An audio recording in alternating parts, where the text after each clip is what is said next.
बिस्मिल्लाहिर्रहमानिर्रहीम। स्टूडेंट्स, इस लेक्चर में हम 9th class mathematics chapter number 4 exercise number 4.2 का क्वेश्चन नंबर 4 करेंगे।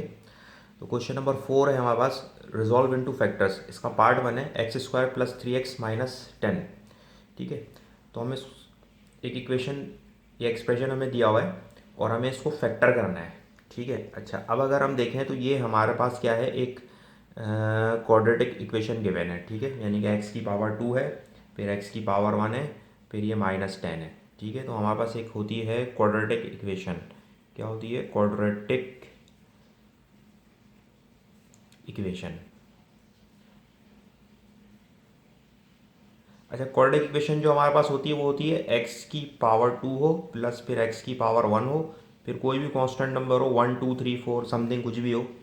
ठीक है, और वो इक्वल टू 0 के हो। तो अब ये जो हमें गिवन है, हमें क्वाड्रेटिक इक्वेशन गिवन है। ठीक है, तो जब भी हमें फैक्टराइजेशन में क्वाड्रेटिक इक्वेशन गिवन हो तो हम उसको क्या करते हैं, इस मिडिल टर्म को ब्रेक कर देते हैं। ठीक है, या तो मिडिल टर्म ब्रेक करते हैं या तो फिर हम क्या करते हैं कि अगर फर्स्ट टर्म और सेकंड टर्म यानी कि कोई सी दो टर्म्स स्क्वायर में हो, यानी कि अगर एक्स स्क्वायर इसकी फर्स्ट टर्म तो स्क्वायर में है, यानी कि एक्स स्क्वायर यानी कि एक्स का स्क्वायर है, लेकिन 10 जो है 10 किसी का भी स्क्वायर नहीं है, और इसी तरह से 3x भी किसी का स्क्वायर नहीं है। अगर दो टर्म्स स्क्वायर में हों तो फिर हम उसको क्या करते हैं, जैसे कि हमने 4.1 में क्या किया था, उसको हम कंप्लीटिंग स्क्वायर के फॉर्मूले में एक्सपेंड करके कॉम्प्रेस कर देते हैं। ठीक है, लेकिन यहाँ पर हम क्या करेंगे, यहाँ पर हमारे पास 3 टर्म्स गिवन है। ठीक है, और एक ये क्वाड्रेटिक इक्वेशन है और इसकी दोनों टर्म्स, कोई दो टर्म्स स्क्वायर में नहीं है, तो फिर क्या करेंगे, हम मिडिल टर्म को ब्रेक करते हैं। ठीक है, तो हमें क्या करना है, इस 3x को हमें क्या करना है, ब्रेक करना है। ठीक है, इसका तरीक़ेकार ये है कि एक्स स्क्वायर का कोफिशिएंट क्या है, हमारे पास 1 है, तो इस 1 को हम 10 से मल्टीप्लाई कर देंगे। ठीक है, 1 को जब हम 10 से मल्टीप्लाई करेंगे तो 10 आ जाएगा, 1 10 सा। अब क्या होता है, बस एलसीएम लेते हैं, सबसे छोटे नंबर से एलसीएम लेना शुरू करेंगे, 2 से, 2 5 ज़ा 10। ठीक है, अच्छा, अब हम देखते हैं, हमें चाहिए प्लस का 3। ठीक है, अच्छा, अब क्या करते हैं, अगर मैं 5 में से -2 कर दूं, अगर इस 5 5 2 से मल्टीप्लाई करके 5 2 से 10 आ रहा है, और अगर 5 में से यानी कि 5 और 2 को हम मल्टीप्लाई करें तो क्या आ रहा है, बस 10 आ रहा है, और अगर हम 5 में से 2 को मैं माइनस कर दूं तो मेरे पास क्या आ जाएगा, प्लस का 3 आ जाएगा। क्या आ जाएगा, प्लस का 3। तो क्या करते हैं हम इसको, ये वाला फैक्टर हम यूज़ करते हैं। ठीक है, तो अब ये मिडिल टर्म हमारे पास ब्रेक हो गई है, यानी कि एक्स स्क्वायर प्लस, पहले बड़ा नंबर रखते हैं हमेशा। ठीक है, +5 बड़ा है, -2 छोटा है, तो प्लस 5x -2 -10। ठीक है, अब क्या होगा, शुरू की दो टर्म्स का पेयर बना लें और आखिरी की दो टर्म्स का पेयर बना लें। ठीक है, अब इन दो टर्म्स में क्या कॉमन आया हमारे पास, x कॉमन है। ठीक है, x कॉमन ले लेंगे तो x प्लस यहाँ क्या बच जाएगा 5, और इसमें माइनस की साइन है, इसको कॉमन ले लेंगे। ठीक है, इसको हम 2x कर लेंगे। ठीक है, अच्छा, अब इसमें माइनस की साइन कॉमन ले लेंगे, और इसमें 2 और 10 2 के टेबल में आते हैं। ठीक है, कॉमन ले लेंगे 2 को, तो माइनस माइनस प्लस, 2 1 ज़ा 2, और ये हो जाएगा बस x, माइनस माइनस प्लस 2 5 ज़ा 10। ठीक है, अच्छा, हमें कैसे पता चलेगा कि हमने फैक्टर सही किया कि नहीं किया, दोनों ब्रैकेट सेम आने चाहिए, x+5 और x+5। ठीक है, दोनों ब्रैकेट्स हमारे पास ये सेम आ गए, इट मीन्स कि हमने फैक्टर ठीक बनाया है।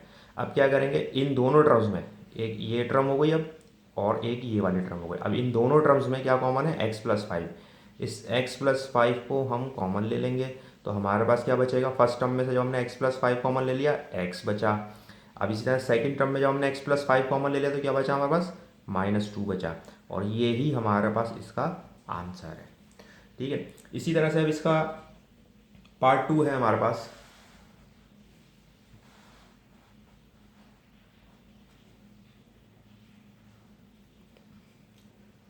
a² b² -3ab -10 solution. a² b² -3ab -10। ठीक है, अब ये भी एक तरीके से हमारे पास क्वाड्रेटिक इक्वेशन है, अगर विद रिस्पेक्ट टू a देखें हम कि a की पावर 2 है, फिर a की पावर 1 है, और फिर हमारे पास क्या है, यहाँ पे कांस्टेंट नंबर है। ठीक है, अच्छा, इसमें भी क्या कहते हैं, ये क्वाड्रेटिक इक्वेशन है, और इसमें भी हमारे पास कोई सी दो टर्म स्क्वायर में मौजूद नहीं है। a² b² का तो स्क्वायर है, ए बी का स्क्वायर होता है, लेकिन 10 किसी का भी स्क्वायर नहीं है। तो इसमें भी हम क्या करेंगे कि मिडिल टर्म को ब्रेक करेंगे, ठीक है। तो अब यहाँ पे इसका कोफिशिएंट हमारे पास 1 है, 1 को 10 से मल्टीप्लाई करेंगे तो ये हमारे पास आ जाएगा 1 10 ज़ा 10, ठीक है। अब इस छोटे नंबर से एलसीएम लेना शुरू करते हैं, 2 5 ज़ा 10, ठीक है। तो अब हमें चाहिए यहाँ पे माइनस का 3, ठीक है। तो अगर मैं 2 में से -5 कर दूँ तो मेरे पास क्या आ जाएगा, माइनस का 3 आ जाएगा मेरे पास, ठीक है। 5 बड़ा नंबर, 5 में से बड़े नंबर में छोटे नंबर को माइनस करते हैं, 5 में से 2 सब्ट्रैक्ट हुआ 3 आया और साइन बड़े नंबर का आता है, तो माइनस की साइन आ गया माइनस का 3। तो हम इस वाले फैक्टर को यूज़ करेंगे, ठीक है। तो अब क्या हो जाएगा हमारे पास कि ए स्क्वायर बी स्क्वायर प्लस का 2ab। एक बात याद रखिएगा कि हमेशा मिडिल टर्म ब्रेक करते हैं तो पहले बड़ा नंबर रखते हैं, तो +2 जो है बड़ा है वो -5 से, ठीक है।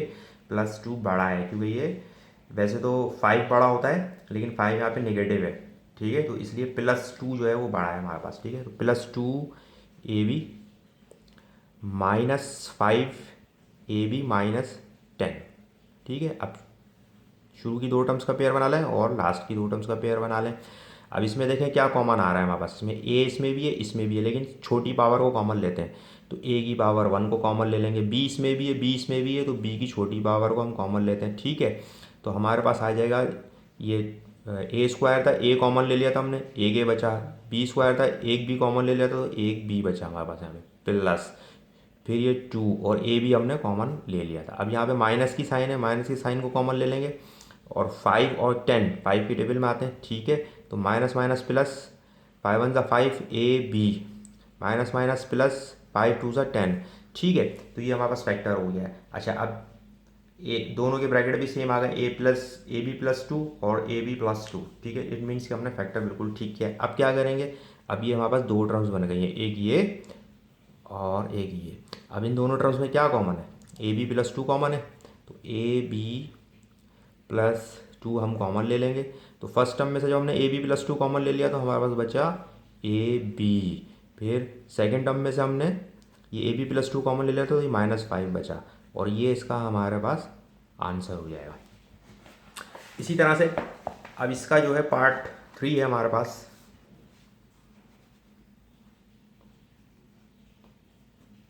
पार्ट 3 हमारे पास है y square plus 7y, y square plus 7y -98, ठीक है। Solution Y square plus 7y -98, ठीक है। ये भी क्वाड्रेटिक इक्वेशन है, ठीक है। तो इसको भी हम मिडिल टर्म ब्रेक करते हैं, 198 ज़ा ये हो जाएगा हमारे पास 98, ठीक है। अब हम इसका एलसीएम लेते हैं 2 से, 2 4 ज़ा 8, 9 नहीं आता, 2 4 ज़ा 8, 1 कैरी हुआ 18 हो जाएगा, 2 9 ज़ा 18 हो जाएगा ये, ठीक है। इसके बाद अब ये 49 जो है ये सिर्फ 7 के टेबल में आता है, तो 7 7 ज़ा 49 एंड देन 7 1 ज़ा 7, ठीक है। अब हमें क्या चाहिए, यहाँ पे प्लस का 7 चाहिए। अगर हम इसको मल्टीप्लाई करें 2 को 7 से करें तो ये हो जाएगा 14, और अगर 14 में से 7 माइनस होगा तो हमारे पास क्या आ जाएगा, प्लस का 7, ठीक है। तो हम ये वाला फैक्टर यूज़ करेंगे, ठीक है, ये वाला फैक्टर हम यूज़ करेंगे। तो अब ये हो जाएगा हमारे पास Y square plus 14y -7y -98, ठीक है। अब यहाँ पे 2 टर्म्स शुरू की इसका पेयर बना लेंगे, लास्ट की 2 टर्म्स का हम पेयर बना लेंगे। अब इसमें हमारे पास जो कॉमन आ रहा है, इसमें y कॉमन आ रहा है, ठीक है। इसमें भी y इसमें है और y छोटी पावर को कॉमन लेते हैं, y की पावर हमने इसमें कॉमन ले ली। अब यहाँ पे वाई स्क्वायर था, एक y हमने कॉमन ले लिया था, एक y बचा प्लस, और यहाँ पे ये 14 और एक y हमने बाहर कॉमन ले लिया था। अब ये माइनस की साइन है, इस माइनस की साइन को जो है हम कॉमन जो है वो ले लेंगे, ठीक है। फिर क्या एक कॉमन आ रहा है, इसमें एक 7 जो है हमारे पास कॉमन आ रहा है, ठीक है, ठीक है। और माइनस माइनस प्लस हो जाएगा, 7 7 वाई माइनस माइनस प्लस, और 7 14 ज़ा 98 होता है हमारे पास, ठीक है। तो अब फिर ये 2 टर्म बन गई, एक ये और एक ये। अब इन दोनों में क्या कॉमन आ रहा है, y प्लस 14 वाई प्लस 14। अच्छा, फैक्टर बिल्कुल ठीक हुआ है क्योंकि ब्रैकेट सेम आ गए, y प्लस 14 वाई प्लस 14, ठीक है। अब इसमें दोनों में क्या कॉमन आ रहा है, दोनों टर्म्स में y प्लस 14, हम इसको कॉमन ले लेंगे यानी कि y प्लस 14, ठीक है। और फिर जब y प्लस 14 कॉमन ले लिया तो y बचा, सेकेंड टर्म में से हमने y प्लस 14 कॉमन ले लिया था, -7 बचा, और ये हमारे पास आंसर हो गया। इसी तरह से अब इसका पार्ट 4 है हमारे पास।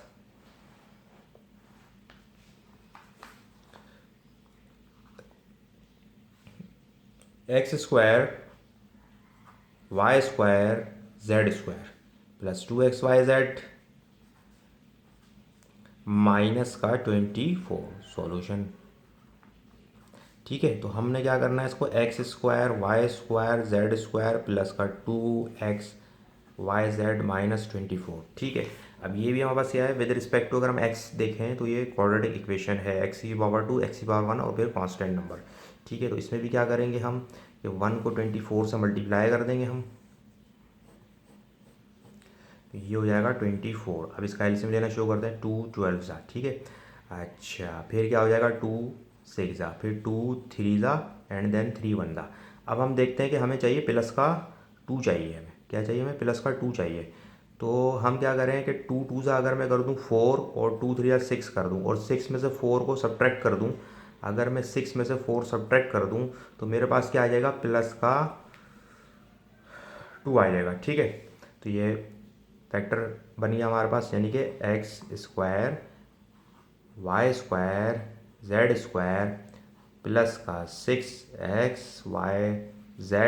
माइनस का 4xyz -24। ठीक है, यहाँ पे पेयर हो, शुरू की 2 टर्म्स का पेयर बना लें और लास्ट की 2 टर्म्स का हम पेयर बना लेते हैं। ठीक है, अब ये हमारे पास हो जाएगा, इन दोनों टर्म्स में क्या कॉमन आ रहा है, एक्स वाई जेड कॉमन आ रहा है और छोटी पावर कॉमन लेते हैं हम, एक्स वाई जेड। ठीक है, क्या बचा, एक्स हमारे स्क्वायर था, एक एक्स कॉमन ले लिया था, इसी तरह वाई और इसी तरह जेड भी हमने कॉमन ले लिया था। ठीक है, एक्स वाई जेड बच जाएगा प्लस, और इसमें हमारे पास क्या बचेगा, 6। ठीक है, एक्स वाई जेड हमने कॉमन ले लिया था। अब यहाँ -4 है, इसको हम कॉमन ले लेंगे तो हमारे पास बचेगा -4 और एक्स वाई जेड और माइनस माइनस प्लस 4 6 है 24।